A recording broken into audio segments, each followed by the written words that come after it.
Welcome to Should I Stay or Should I Go? If your relationship can be salvaged, then by all means, it's worth putting the effort in to see if you can salvage it. But if your gut's telling you that it's time to cut loose, cut your strings, and move forward in divorce, then it's really wise to get your arms around what that looks like, what the ramifications are, discover what the common myths are, common mistakes, and that's what we're here to help you do. So we're just going to have a conversation over the course of the next several weeks or months and outline some of this stuff and address the questions that you most likely have. So with that, I'd like to introduce myself. My name is Elizabeth Rose, and I'm a certified divorce lender. I work with divorcing clients and their attorneys and financial planners, help them navigate that intersection of real property, which is your home, your investment properties, and so forth. That intersection of where they meet up with the tax code and the legal pieces to help make really good strategic plans for both spouses as they leave the marriage. And I would love for you to meet my co-host, Allison. So Allison, I'll hand it off to you. Okay, thank you, Elizabeth. Hi, I'm Allison Jeffries. I'm the author of the Amazon best-selling book, A Woman's Guide to Surviving Divorce. I am a divorce coach, and what I like to refer to myself as a life recreation coach, helping people that are living in the shadow of divorce learn to deal with the emotional, financial, and legal challenges that come with divorce to recreate their lives and learn to live on their own terms. I wrote my book when I was in the aftermath of my second divorce. And at that time, I was looking for a resource, something that could help me. Divorce coaches weren't the thing at that time and weren't very abundant. And at the time, traveling on an airplane, I had my iPad out, working away on just kind of journaling what was going on in my world and how it felt. And all the women that sat near me on the plane, as soon as they knew what I was working on, shared their advice and their stories and their information with me and helped me understand that as a woman, I wasn't the only one that had ever been through this. Maybe I'm not crazy, or at least as crazy as I felt like I was at the time. And that there was the power of the community of women supporting each other and helping each other through this.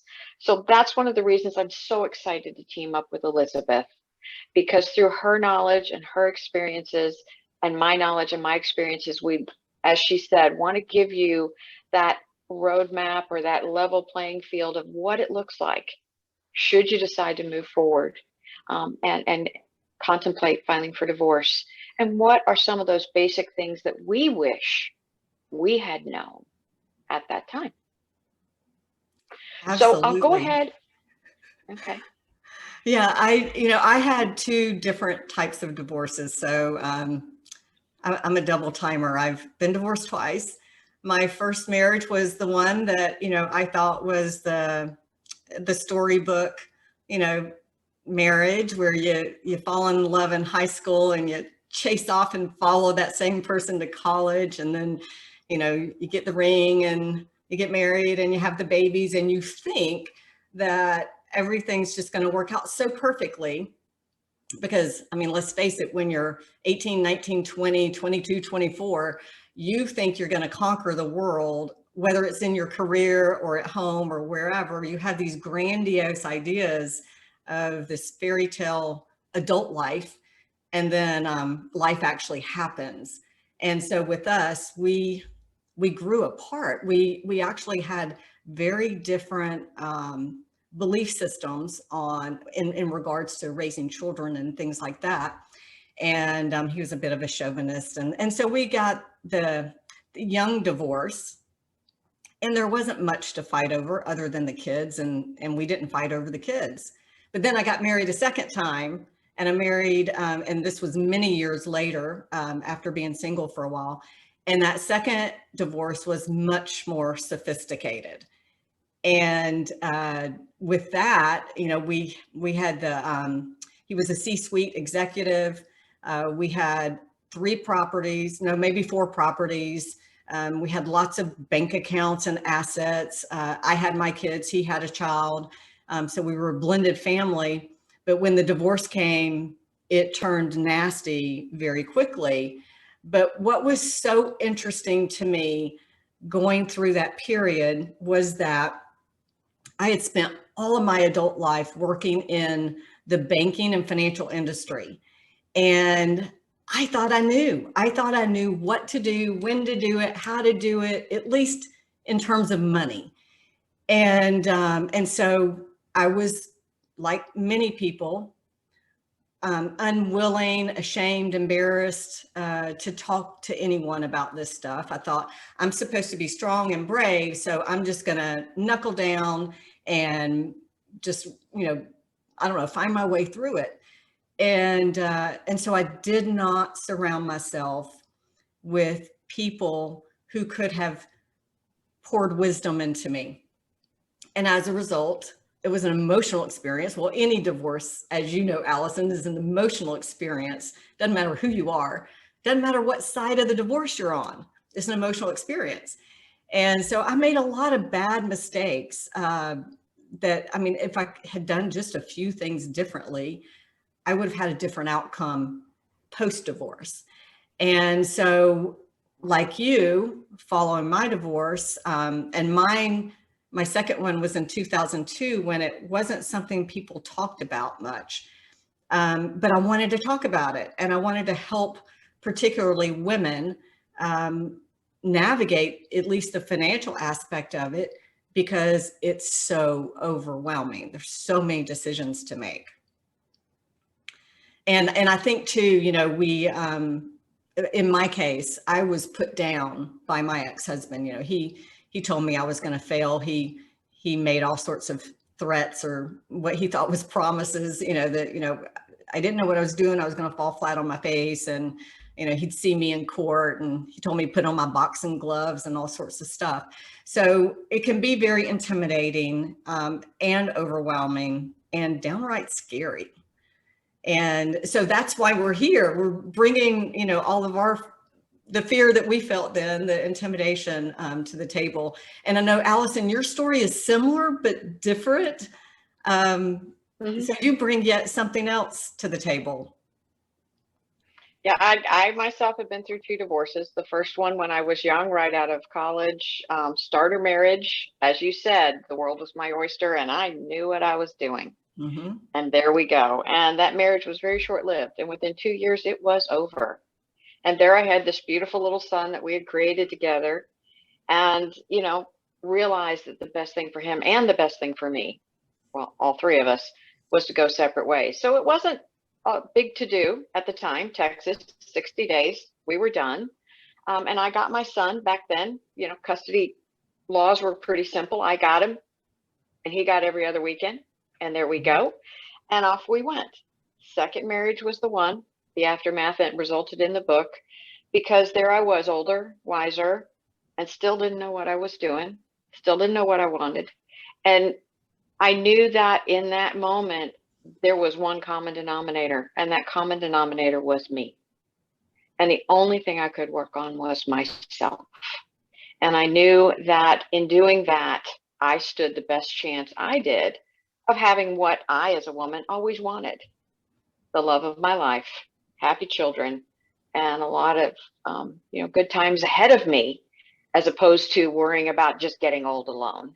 So that's where I come from. And that's why this is so important, that we give you all those little things that we missed along the way, or that we see other women miss along the way, to ensure that whatever happens, when it's all said and done, you've learned from it, you've grown from it, and you're a better person and able to move forward. Yeah, and it really does all start with family, doesn't it? Like your core family, and then your extended family. Oh, you nailed it right there, Elizabeth. As a woman, for me, it's the first thing that went through my head when I knew my marriage was over. What about my family? What about my children? And I don't know about you, but when you've got children that can be yours, mine, or ours together, that creates all kinds of additional dynamic and complexity to it. And it's not just the children that are involved in this. It's my parents, his parents, the in-laws, the siblings, and then that extended family that in today's society, our group of social contacts, our friends, the people that we hang out with, the people that we've raised our children with.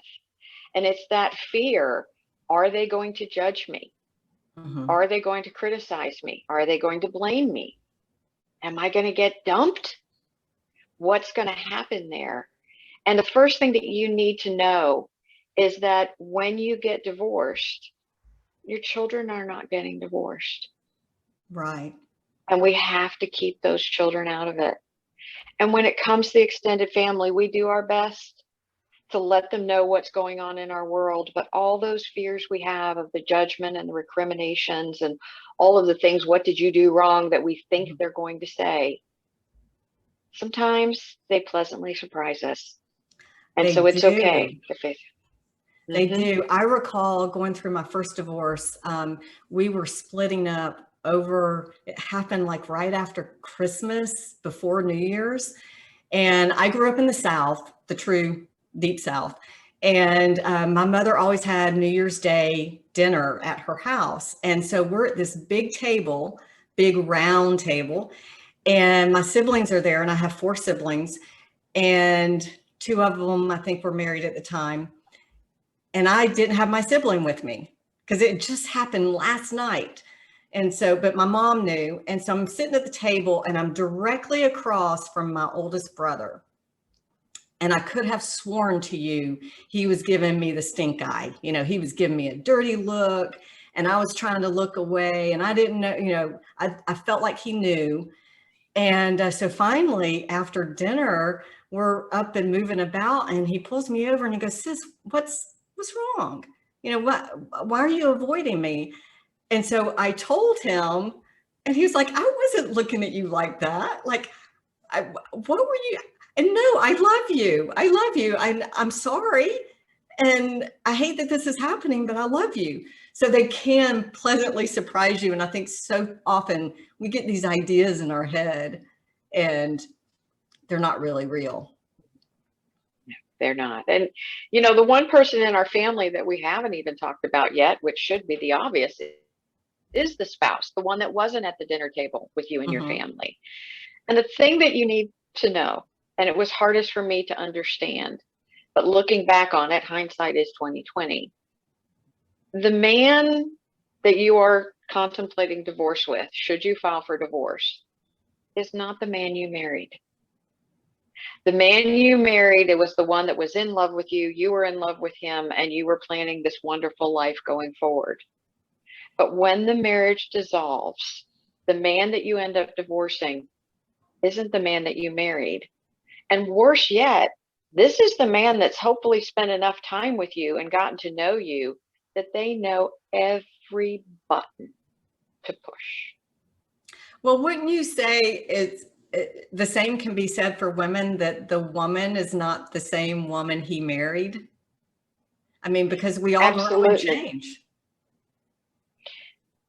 Absolutely. Unfortunately, I think for us as women, when we get married, because of the way we're raised, and, you know, I don't know about you, but when we talk about marriage in dynamic terms, the husband's role in the marriage is a static role as provider and protector. And we as Mhm. the woman are the nurturer and the nourisher. And over the time that we've been married, when things aren't working, we're the ones that give up our name, first of all, when we get married. Yeah. And then we give up our autonomy because now we're someone's wife.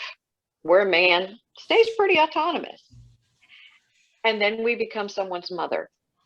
And all of those roles as the marriage goes on, where he gets to know our bells and whistles and buttons to push, we learn to ignore ours. Mhm. We learn, in a lot of cases, to ignore what we need. And so we become weaker. And so Yeah. that creates a really bad dynamic. And I think too that, you know, as we go through this process of giving up our identity, because that's truly what we do, and we do it willingly because that's how we've been raised. That's what has just, we just think that's natural. So we give up our name first, and then we become the spouse, the wife, And then I think when we really like give away the whole ranch is when we have the kids. Because now we're mom. We are mom, mom, mom. And yes, we're wife, but we give up our dreams, whether those are career dreams or I don't know, travel the world dreams, whatever they are, we give those up and we trade them for our children and their dreams. And so once we give up that last little piece of us, later, when the kids go off to college, if you're not going through a divorce, or if you are going through a divorce, you're trying to figure out who the heck am I? That girl at 20 or 25, I don't know who she is, but now I'm 40 or 45 or 50. I certainly don't know who I am and who was the person in between. Absolutely. And so it's that process of finding yourself, and all the while as we're going through this, we're worried about our kids. Absolutely worried about our kids. And we can't even begin to worry about ourselves until we know our kids are okay. So one of the things I'd love to tell every woman out there is that your kids are more resilient than you are. Truly they are. And they are going to get through this. And if the two of you can remember, the kids are not getting divorced, and their father's always going to be their father, and their mother's always going to be their mother, and put that baseline down to all of the conversations and communications going forward for the kids' sake, they will be okay. It may take a little bit of time, but you have got to be okay for them to be okay. Right. And I think that's so, the bottom. Kids model what they see at home. So if mom is a mess or dad is whatever, they're going to see that disruption, that's dysfunction. And then they're going to be worried because mom's worried. They're going to be scared if mom's scared. And it's certainly normal to feel all those things, but it's just a matter of making sure that you still remember you are mom, you're the leader of the kids. And so your role is to be in a leadership role and to take those crying spells and those anger spells and all that. And you got to have a place for them that's not in front of the kids so that they aren't worried about mom. Oh, that's such a great call out there, Elizabeth. Absolutely a great call out. Is that to find that separate place, whether it's the best girlfriend, the mom, therapist, wherever you need to go to find. And there's a lot of good divorce groups out there that you can find locally at your church or online too, to be able to talk and vent and cry with other women that understand what you're going through. So the most important thing here with your kids and your family is just remember this divorce is between you and your spouse and not everyone else. And in the end, if you're okay, your kids are going to be okay. So how are we going to get you there? And in the following episodes from here, we're going to talk about, no, we're not. I just messed up. That's okay. So we're going to talk about Elizabeth, a lot in the coming episodes. Yes. So Elizabeth, let me ask you one thing. Now that we've just talked about all of that and the emotional issues that women go through, what else is there that women need to know about the emotional side of what happens to us when we get divorced? Well, I think one thing that often does get overlooked, and maybe this, I wouldn't call this a huge thing, but it's certainly something to be mindful of, is that it doesn't, I don't want to say it doesn't matter, regardless of who makes the decision, regardless of whose choice it was to end the marriage, it is painful for both people. It is. And I have seen so many women who made the choice to leave. And quite often I hear that, and I remember seeing a statistic ages ago, don't know if it's real anymore, but that women were left more often than men. And I think sometimes and dare I say this on the air, I think we're stronger than men. I think we're stronger emotionally than men because men keep all their stuff inside. But I've seen so many women who leave, and then their friends, their support system thinks they don't need support because it was their decision. And that's not correct. It doesn't matter whose choice it was, it still hurts. So if you're the one that left and you're thinking that you're not supposed to be hurting and you're supposed to be totally okay and excited and happy because you're starting a new life, but you don't feel that way, know that that's totally normal, because this is the end of a dream, an end of this idea that you had of what you were making your life into. So it's a death of sorts, and it's always painful. It's always painful. Oh, absolutely, Elizabeth. It is. It's painful. And even if you didn't file and he left, that's almost the double whammy of not only is your marriage over, but now you're left. And as women, unfortunately, the person that is the hardest on us is ourselves. It's that voice that goes on up here that says, what did you do? What didn't you do? What could you have done better? That voice that told me, you are the common denominator. You are the problem. Okay. And as women, that's a common theme that we go through. Did you ever have those self conversations, Elizabeth? Of course I did.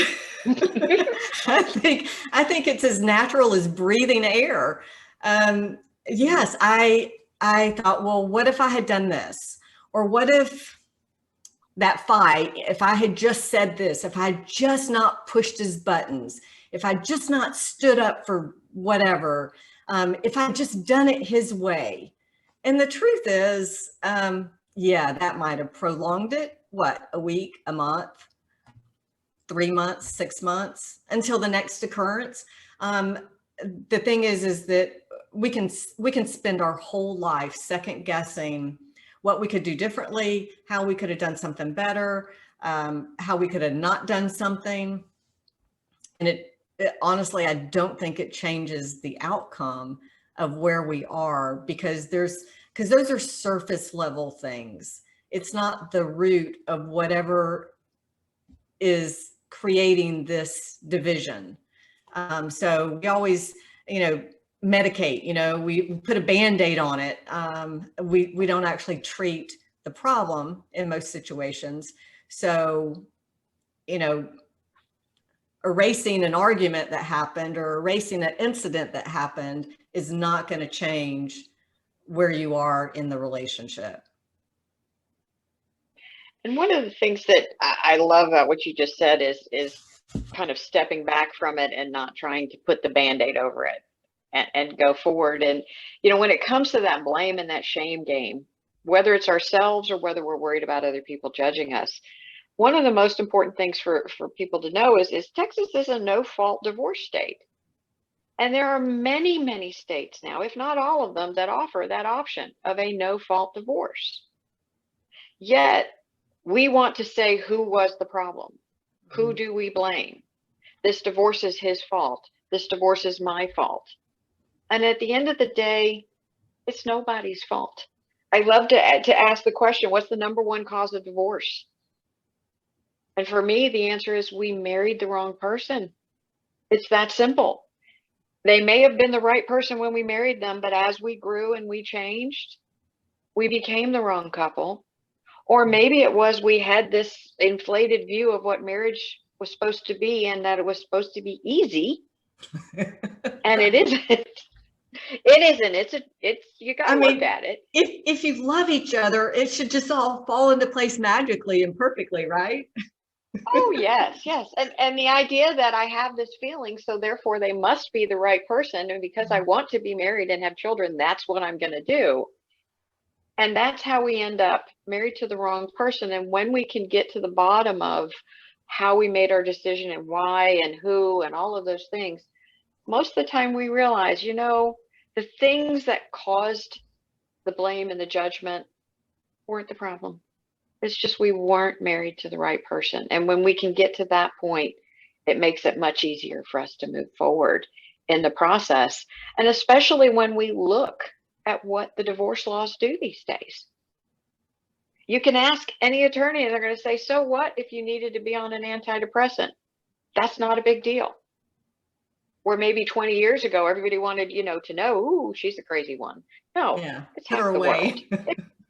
It's half the world, okay? So that's not a big deal. Or, oh, he had an affair, or maybe I cheated and I got caught, or whatever. You know what? Judge doesn't care.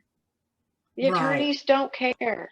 They don't And care. that's something, I know we're going to go into this deeper on one of our later conversations, but it's so important to understand up front that if your spouse has cheated or if you have cheated, the courts don't care. Nobody's going to get a bigger award, a bigger payout, a bigger anything because of that.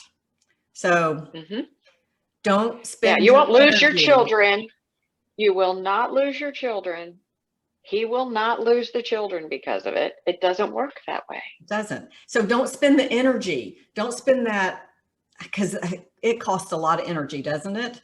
To Yes. focus on things like that you can do nothing about, and that's not going to help you in any way, shape, or form. Correct. And the last thing is as we're going through of all this, what you need to understand when even if you haven't filed, even if you haven't left, but your heart tells you something's gone, the marriage is gone, you are grieving. I know people say, oh, but my husband didn't die, and won't make the joke about maybe some of us wish he did, but okay, so I made it. The point is, you did lose your spouse. And when we as women lose our spouse, we grieve. And then, I have women say, yeah, but he wasn't even a good husband. Why would I grieve? Because you're grieving the dream you had the day he asked you and you said yes. The day you walked down that aisle and your father gave you away, or whoever it was gave you away, and you had that dream of a life in front of you. As long as you're still together, working together, that dream is still possible. But when the marriage ends, that dream is no longer possible. And that's what you're grieving. And I hate to tell you, it is the full blown 5 stages of grief, right along with the anger, right along with the despair. And I think that's why you see so many grief groups, particularly in churches, embracing people going through divorce. It's not just a grief group for death. It's for divorcing people too. And so if you have an opportunity to plug into something like that, even if you're not going through a divorce yet, even if you aren't sure, maybe plug into that and get a support group and understand, get an understanding for what they're experiencing, but before you walk through it. Absolutely. The sooner you surround yourself with supportive people, the sooner you will be able to walk out on the other side, whether it's with your spouse or whether on your own. So what about the legal ramifications, Elizabeth? I mean, that's the big scary one, the legal ramifications. It is. And, there's a lot of moving parts to it. You've got the legal aspect with regards to child support, the legal aspect with regards to property. There's so many pieces to it. But, once you get started, I think it's important to understand that when you file for divorce, you're still married. And when you're going through discovery, you're still married. When you're going through all of these stages, you are still legally married until you're not. And there's no gray area. There's nothing. If you ever go fill out an application for something or a form, there's no single, married, kind of, sort of, not really married, and divorced. That category doesn't exist. So until it's done, you are married. And so anything you do is in the context or under that umbrella, if you will, of a marriage. So let's say you're splitting up, you're filing for divorce, and we're going to talk more in depth about this in later episodes, but you're starting to kind of like navigate the process. Maybe you filed, maybe you haven't, maybe you're just doing a separation, but now you want to go buy a car. Well, you're still married, and that car is marital property, not yours. If somebody wants to go buy a house, we're going to live in two separate houses, and we're going to stay separated, and we're going to do whatever with the kids back and forth. And you're buying a house as a married couple.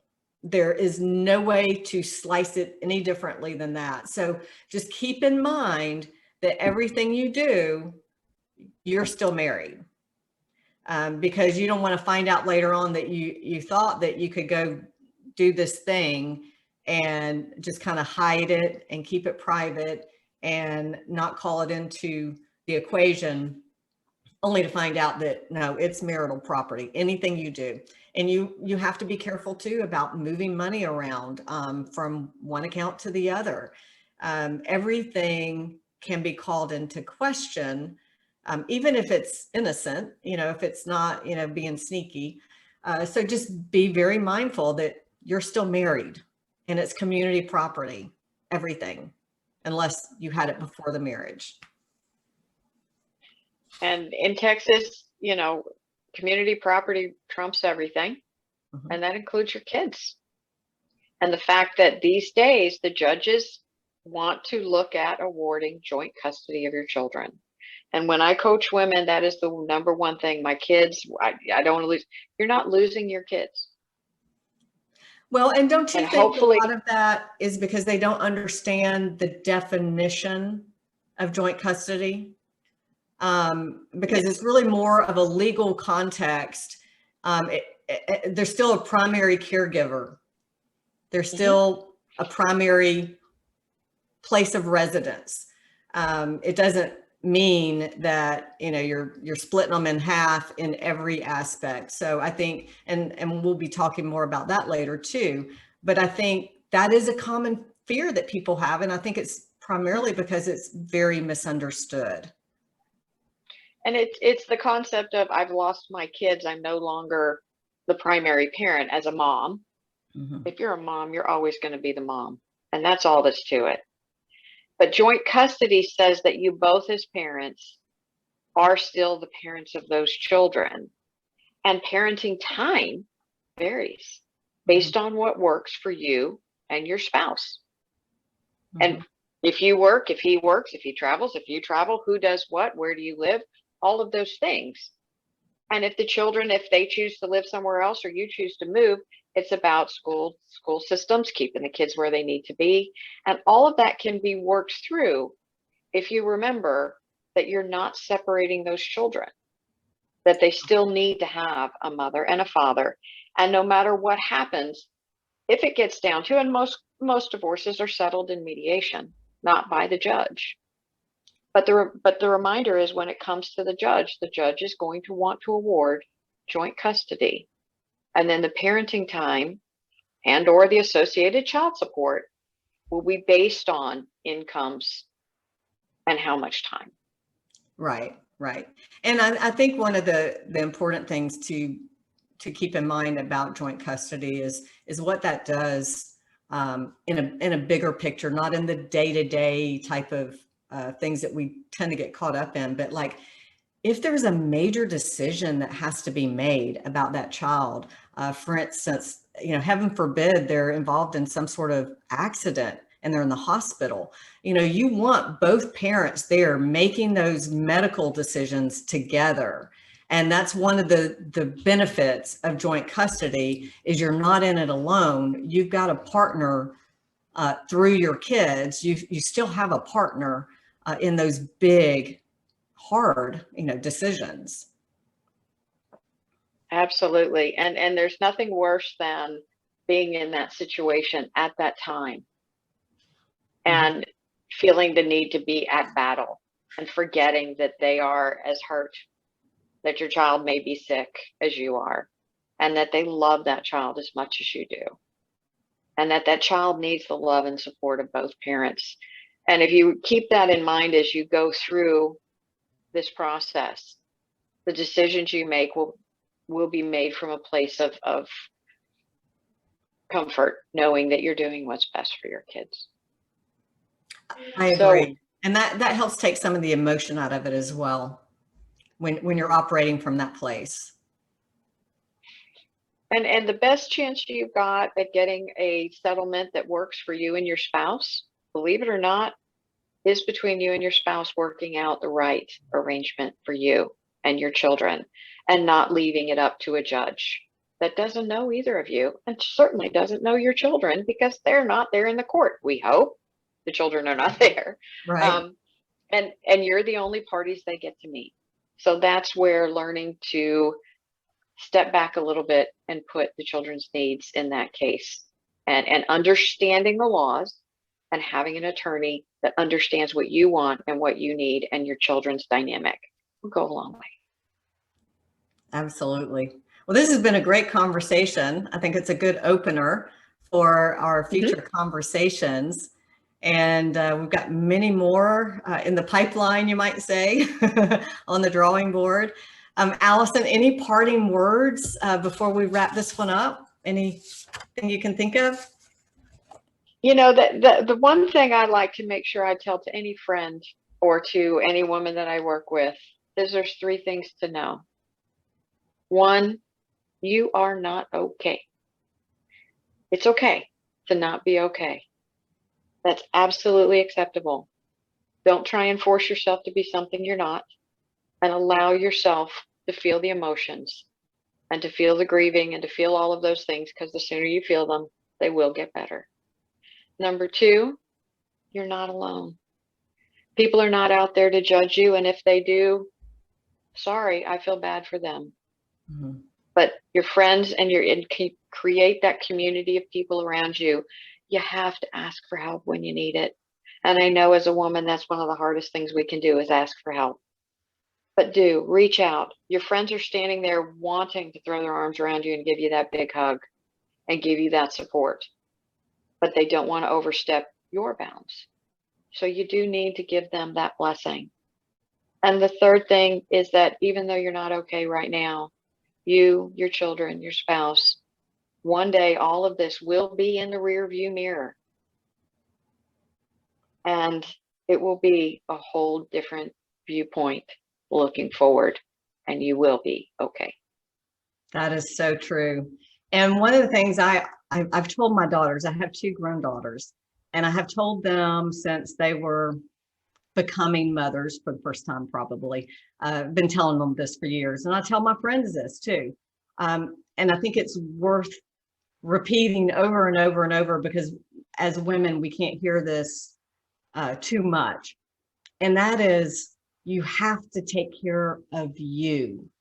If you don't take care of you first, because every woman wants to put her kids first. If you don't put you first and take care of you, there will be no you to take care of them. So take care of yourself. Absolutely beautiful. Thank you. So with that, we will see you next time in our next conversation about should I stay or should I go?